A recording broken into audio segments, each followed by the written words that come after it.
Power Hour The Power. with DJ Larry Jones. What are some of the blend? All right, it's time for the Power Hour, and on this segment, I have. All right, you're watching Mental Health Moments. All right, you know what time it is? It's time for the Power Hour going home. So I had to find out more, and this is time for the Power Hour, and I have a very, very special guest joining me today. She's a beautiful soul, motivational speaker, amongst other things. Ladies and gentlemen, Miss Sharelle Mendenhall. How are you? I'm doing amazing. How are you? I'm doing pretty good. It's first off, I want to say thank you so much for joining me on the show today. Absolutely. Thank you for reaching out.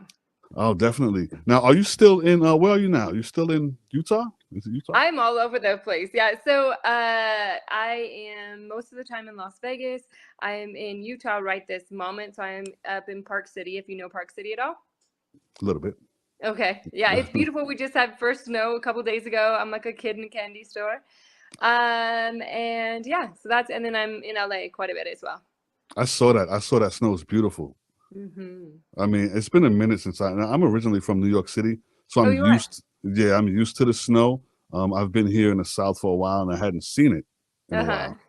And, I'm back and forth between here and Las Vegas and, doing a bunch of things. Now, today I want to talk a little bit about something very, very important, and that's family values. Yeah. Family values. But before we get into that, I would like for my viewers to get to know who you are a little bit. So let's just get a quick backstory on you. Oh, quick. Quick. Well, it doesn't have to be quick. Take your time. It doesn't have to be quick at all. I would say where to start. So currently I'm Mrs. Nevada American.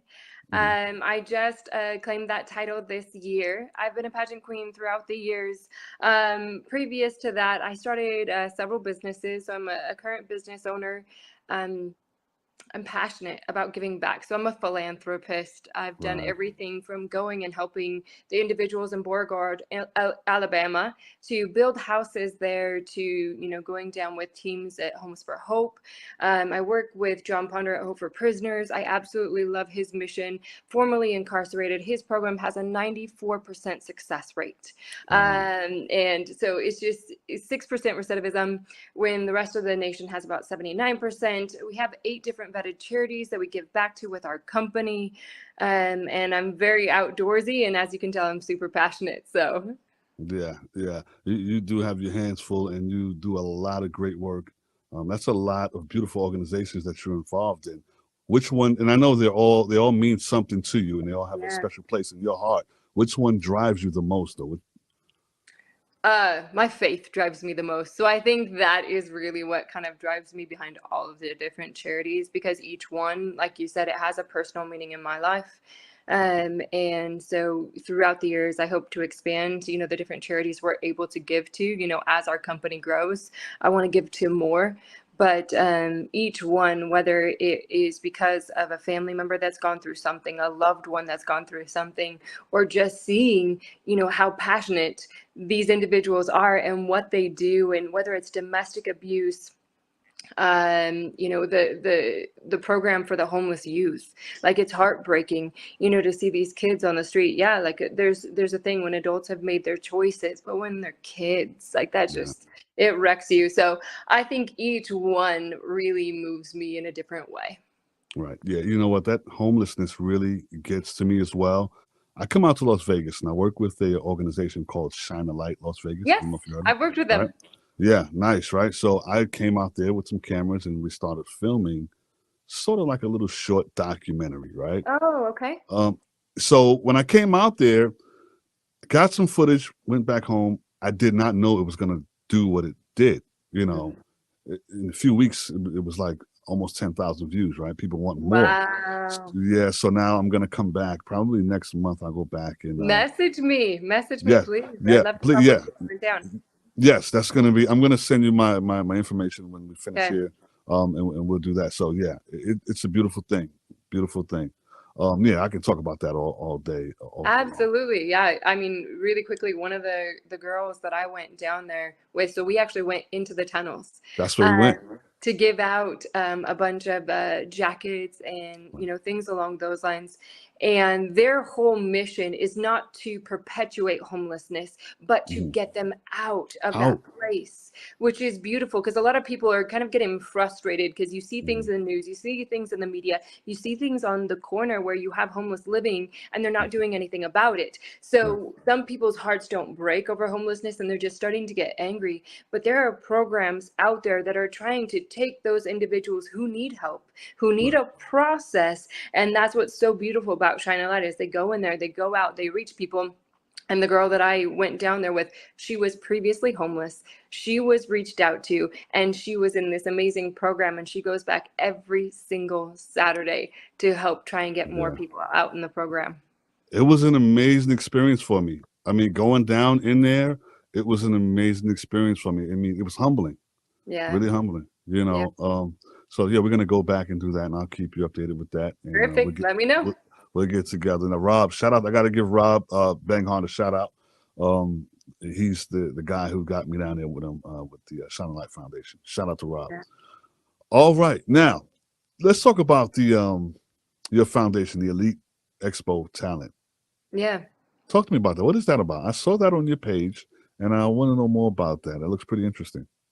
So I started that company quite a while ago. So I was in the expo industry and I would get hired to do these events, back and forth. And I would stand next to a lot of these beautiful people, but they would stand around with just like resting bitch face. And I was like, you're not helping the company. You're not actually doing anything. You're a beautiful person. But these people are spending anywhere from, $50,000 to millions of dollars in order to be at these expos, and you need individuals who are going to come alongside you and help you have a return on your investment, an ROI.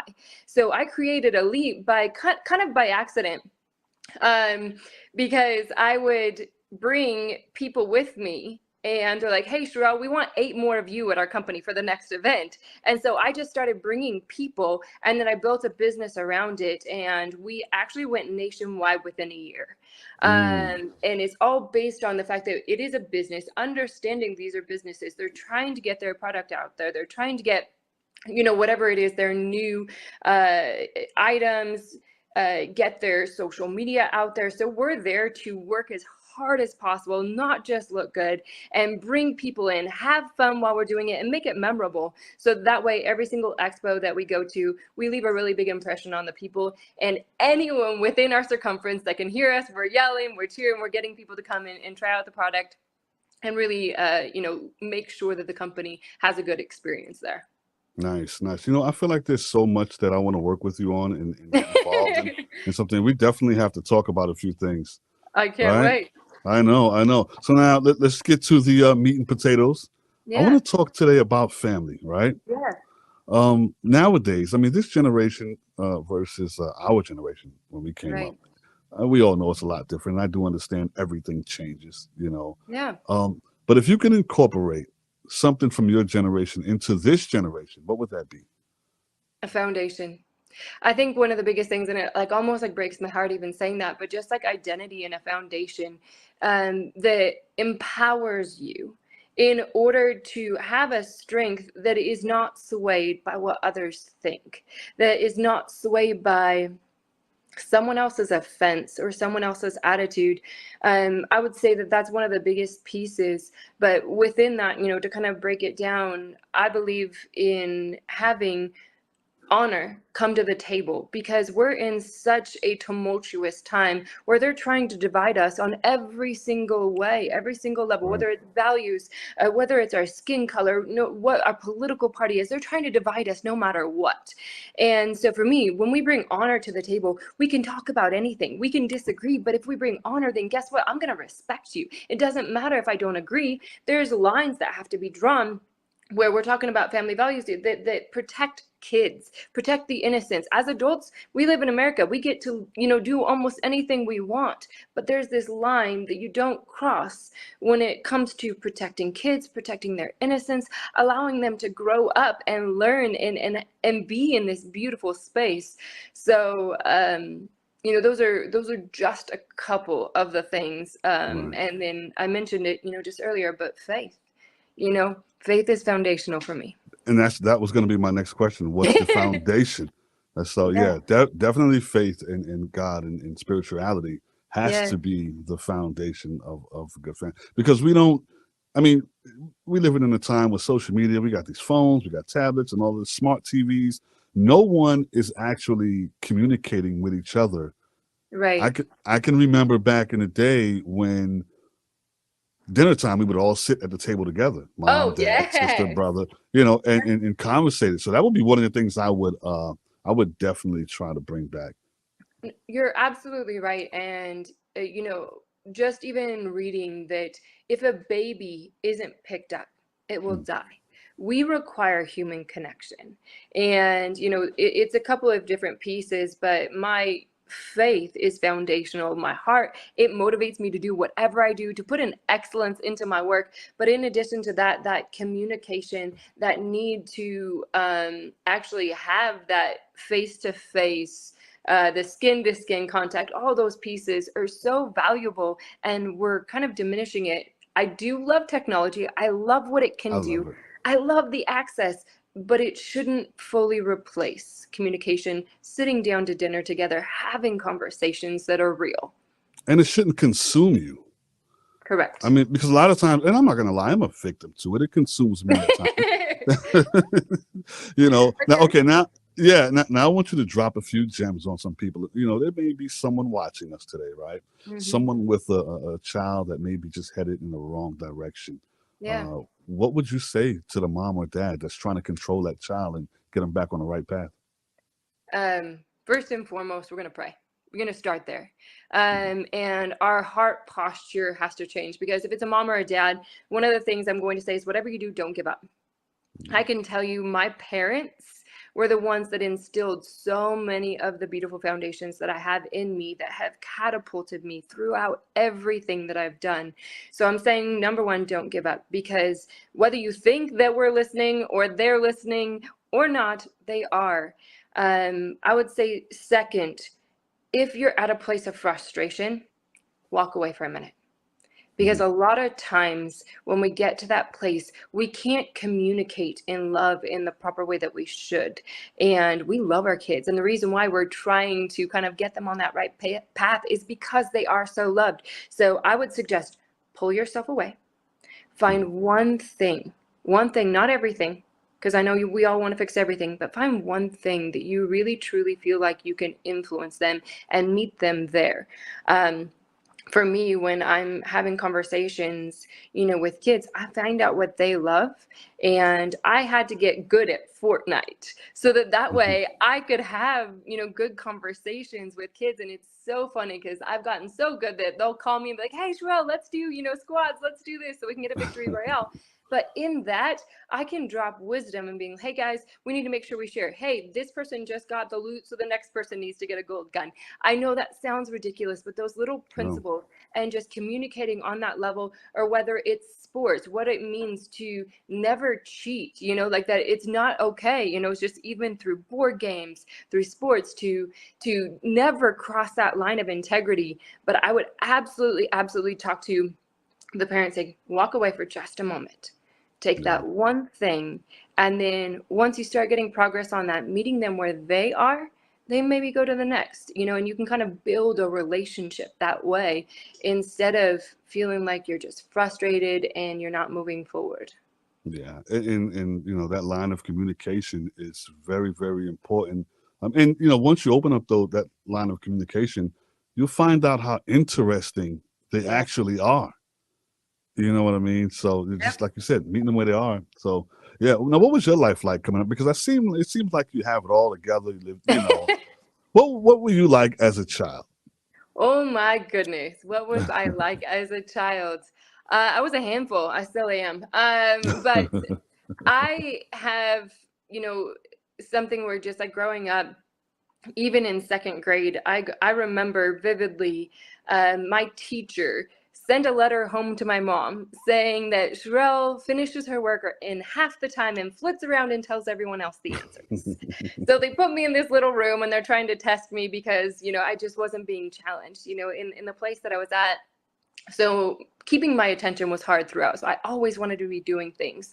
I was never tested as ADD or anything along those lines, but I've always needed to be challenged on a regular basis, whether it's sports. I would just be an avid reader. I would max out my library card and get as many books as I possibly could. All the while I was in forestry, I was in parliamentary procedures, I was in volleyball, I was in softball, I was running on my own volition. My mom was our track coach. So I was active a ton. I was in leadership class, but even growing up, we had so many hardships as well, where they taught life lessons. It taught foundational principles throughout and what that meant. I don't know if you are familiar. Do you know like the Christmas tree kids, or the ones that like So we were my dad went through this really hard time losing his job. We were those Christmas tree kids. I remember them knocking on the door and then just coming with all these piles of presents, and just like, I will never forget it to this day, which is one thing that helped impact me.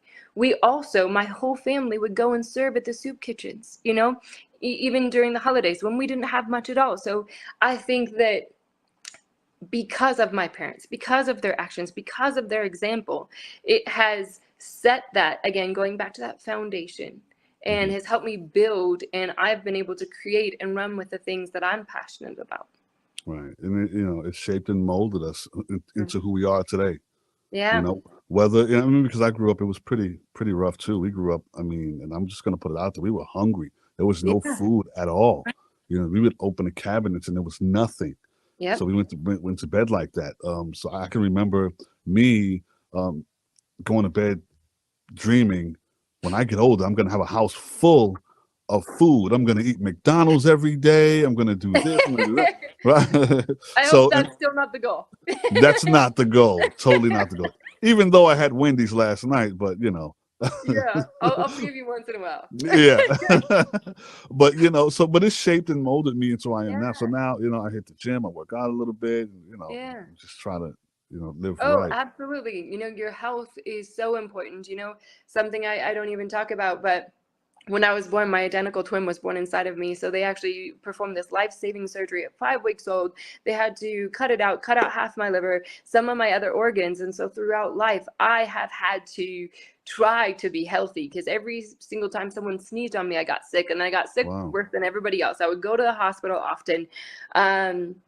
So being healthy has been a principle in my life, and something I've had to learn to take care of on a very micro level. Otherwise, I get sick all the time. Wow, that's interesting. That's a whole story within itself. That's why when you asked, you was like, tell me a little bit. I was like, oh, this is gonna be fun. Yeah, wow. But we're running out of time. It's been a pleasure having you on the show. We definitely have to do this again, because I feel like there's so much that we can go back and forth with. Yeah. You know what I mean? It's a lot of stories I have, and I'm pretty sure you have some as well. Absolutely. So what would be your one piece of wisdom that you're going to drop on parents? I think you've pretty much said it all. I would say patience. Have patience with them, and back to that line of communication. Speak to them, talk to them, find out how their day was. Ask them to put down the phone, tablet, or whatever it is for a moment and just talk to them. Yeah. And you said it again, meet them where they are. I think those are the three main keys. That communication is something, because if you can't talk to them, they're going to talk to someone else. That someone else may be a horrible influence. Yeah, absolutely. So you want to know what's going on in your child's life at all times. And now, are they going to tell you everything? I doubt it.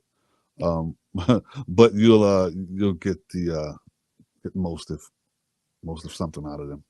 Absolutely. Awesome. Well, thank you so much for having me on. I look forward to meeting you in person and see if we can collaborate at Shine a Light.